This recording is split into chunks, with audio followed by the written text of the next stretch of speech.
इस वक्त जो चंद बड़े सवालात एक आम पाकिस्तानी के जहन में चल रहे हैं, उनमें से एक जो बड़ा सवाल है वो ये है कि क्या गवर्नमेंट ने जो फैसला किया है कि जो पेट्रोलियम प्राइसेस, जो पेट्रोल डीजल और बाकी चीज़ों की, जो मट्टी का तेल हो गया, उसकी कीमतें 30 रुपये फ़ी लीटर जो बढ़ा दी हैं, क्या ये फैसला दुरुस्त था, है कि नहीं है?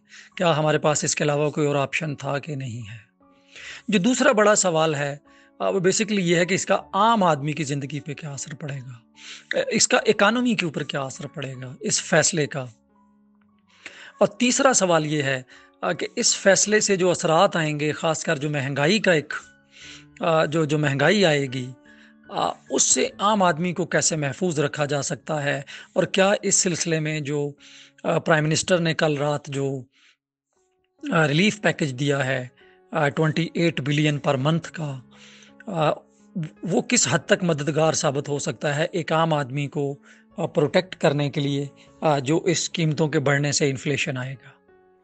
तो इसमें जो पहला सवाल है उसका जवाब तो ये है कि पाकिस्तान की जो गवर्नमेंट ने ये फैसला किया है कि कीमतें पेट्रोल की बढ़ाई जाएं, सब्सिडी कम की जाए, वो दुरुस्त फैसला है। इसके अलावा हमारे पास कोई और ऑप्शन नहीं था। तीन बुनियादी वजूहात हैं इसकी कि ये दुरुस्त फ़ैसला है, एक अच्छा फ़ैसला है। पहला तो ये कि इसका पाकिस्तान के ऊपर जो एक प्रेशर फ़िस्कल आया हुआ था कि वो जो माहाना हमारी को 100 बिलियन से ज़्यादा सब्सिडी जा रही थी, उसके लिए जो पैसे आ रहे थे वो कहाँ से आ रहे थे, वो बड़ा एक फ़िस्कल स्ट्रेस था गवर्नमेंट के ऊपर। उसकी फाइनेंसिंग बहुत मुश्किल थी और ये मुमकिन नहीं था कि इसको एक जब पूरी दुनिया में तेल की कीमतें बढ़ रही हों तो हम इसको एक अनलिमिटेड पीरियड के लिए कंटिन्यू रख सकें। तो ये हमारे अपने फ़ायदे में था कि इस सब्सिडी को कम किया जाए। और दूसरा जो था कि ये सब्सिडी एक्चुअली रिसोर्सेज का ज़्यादा थी, क्योंकि इसका बहुत सारा हिस्सा जो है वो अमीर लोगों को जा रहा था। अगर हम पाकिस्तान में एक रफ सा आइडिया ले लें तो जो टोटल पेट्रोल की कंजम्पशन है उसका कह लें कि जो 40% है वो गरीब लोग इस्तेमाल करते हैं, बाकी जो 60% है वो बड़े अमीर लोग, रिच लोग जो हैं वो इस्तेमाल करते हैं। तो आप यूँ कह लें कि अगर गवर्नमेंट 100 रुपये की सब्सिडी दी रही थी तो उसमें से 60 रुपये जो हैं वो एक अमीर आदमी के लोग जा रहे थे, अमीर लोगों को जा रहे थे। सिर्फ 40 रुपये जो हैं वो गरीब लोगों को जा रहे थे। तो इस सूरत में भी इस सब्सिडी को करेक्ट किया जाना, इसको सही किया जाना बहुत ज़रूरी था। तीसरा जो सबसे अहम फैक्टर था वो ये था कि इस प्रोग्राम की वजह से जो सब्सिडीज़ हमने दे दी थी, जो हमने प्राइस को फ्रीज़ कर दिया था पेट्रोलियम प्राइसेस को, उसकी वजह से जो आईएमएफ का प्रोग्राम है वो बहुत हद तक जो है वो उसकी कन्फ्यूजन उस पे आ गई थी, वो एक अनसर्टेन हो गया था। और अगर हम इसको दुरुस्त ना करते तो बहुत ये लाइकली था कि जो आईएमएफ का प्रोग्राम है वो पाकिस्तान को ना मिलता, जो एक हमारा 7th रिव्यू है वो फेल हो जाता और जिसके जो असरात हैं वो बहुत ज़्यादा बुरे होते इकानमी के ऊपर। जो रुपए के ऊपर ऑलरेडी प्रेशर बहुत ज़्यादा है वो बढ़ जाता और मज़ीद जो हमारी जो इंटरनेशनल जो जो हमारी फाइनेंसिंग नीड्स हैं उनमें प्रॉब्लम हो जाती, तो इकानमी पे ओवरऑल उसके जो हैं वो बुरे असरात होते। तो इस लिहाज से ये एक दुरुस्त फैसला है। गवर्नमेंट के पास इसके अलावा कोई और ऑप्शन नहीं था।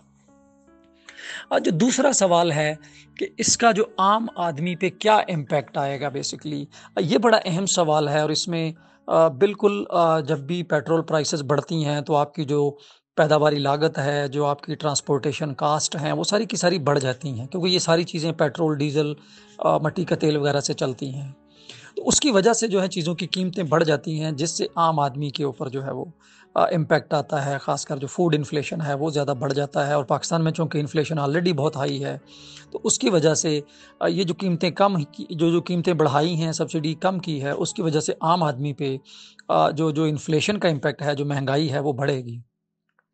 लेकिन यहाँ ये बात ज़रूर याद रखने की ज़रूरत है कि अगर हम ये ना करते और आईएमएफ का जो प्रोग्राम है वो लूज़ हो जाता, वो ख़त्म हो जाता, तो भी इन्फ्लेशन आता, क्योंकि ऐसी सूरत में हमारे रुपये के ऊपर बहुत ज़्यादा प्रेशर आ जाता, डेप्रिसिएशन हो जाती, करेंसी की वैल्यू गिरती, तो वहाँ से भी जो है वो इन्फ्लेशन आता। तो इस सूरत में भी ये फ़ैसला दुरुस्त है कि थोड़ा बहुत जो इससे इन्फ्लेशन आएगा वो तो ज़रूर आएगा, लेकिन ये है कि कम से कम हमने जो आईएमएफ का एक प्रोग्राम है उसको बचा लिया है, क्योंकि इस वक्त उस प्रोग्राम को लूज़ करने के ज़्यादा बुरे असरात होते इकानमी पे और आम आदमी के लिए ज़्यादा प्रॉब्लम्स होती आगे चलकर। तो इसलिए ये तो महंगाई है जो वो ज़रूर उसमें होगी। लेकिन जो तीसरा सवाल जो सबसे बड़ा अहम सवाल है कि जो आम आदमी को इससे प्रोटेक्ट कैसे किया जाए और क्या जो कल का रिलीफ पैकेज है 28 बिलियन का पर मंथ का, वो किस हद तक मददगार हो सकता है। तो इसमें ये ज़रूर हमें याद रखना चाहिए कि कोई आइडियल सॉल्यूशन नहीं है ये, क्योंकि आइडियल सॉल्यूशन तो ये है कि लोगों की जो क़ुव्वत ख़रीद है, लोगों की जो इनकम है वो बढ़ाई जाए और इन्फ्लेशन को कम किया जाए। लेकिन ये बहुत जल्दी मुमकिन नहीं था। तो गवर्नमेंट के पास जो सिर्फ़ एक ऑप्शन था वो ये था कि उनकी क़ुव्वत ख़रीद को इंटैक्ट रखा जाए, उसको कम से कम उस असर से बचाया जाए जो इस पेट्रोल की प्राइसेस को बढ़ाने से आ रहा है या सब्सिडी को कम करने से आ रहा है। तो गवर्नमेंट के पास एक जो ऑप्शन था वो सिर्फ़ एक सोशल प्रोटेक्शन का था कि लोगों को रिलीफ़ दिया जाए इस हद तक कि वो इस इक़दाम के नतीजे में आने वाले जो इन्फ्लेशन है या महंगाई है कम से कम उससे महफूज रह सकें। तो उस सूरत में ये जो 28 बिलियन पर मंथ का प्रोग्राम है, ये एक अच्छा स्टेप है और कम से कम जो बिस्प के बेनिफिशरीज जिनको ऑलरेडी 2000 रुपये माहाना मिल रहे होते हैं उनको जो है वो अब 2000 रुपये माहाना एक्स्ट्रा मिलेंगे उसमें। तो ये एक किसी हद तक उनके लिए जो है वो मददगार ज़रूर होगा। इसी तरह जो नए घराने हैं जो बिस्प के बेनिफिशियरी तो नहीं हैं लेकिन वो भी इस महंगाई के असर से मुतासर होंगे, ज़्यादा मुतासर होंगे, वो भी गुर्बत की लाइन के आसपास हैं, तो उनको भी इसमें ऐड किया गया है। तो उस लिहाज से ये एक अच्छा प्रोग्राम है कि वो किसी हद तक उनको उससे कवर कर पाएगा। लेकिन इसमें जो एक कन्फ्यूजन है वो बेसिकली अभी ये है कि क्या ये प्रोग्राम सिर्फ़ 1 माह के लिए है या 2 माह के लिए है या 4 माह के लिए या 6 माह के लिए है। तो इस सिलसिले में मुझे लगता है कि जो गवर्नमेंट है उसको 3 इक़दाम लेने की ज़रूरत है कि नंबर 1 तो इस प्रोग्राम को कंटिन्यू रखा जाए जब तक इन्फ्लेशन कम नहीं हो जाता, लोगों की क़ुव्वत ख़रीद नहीं बढ़ जाती, तो तब तक इस प्रोग्राम को कंटिन्यू रखा जाए, चाहे वो 4 महीने हैं या 6 महीने हैं।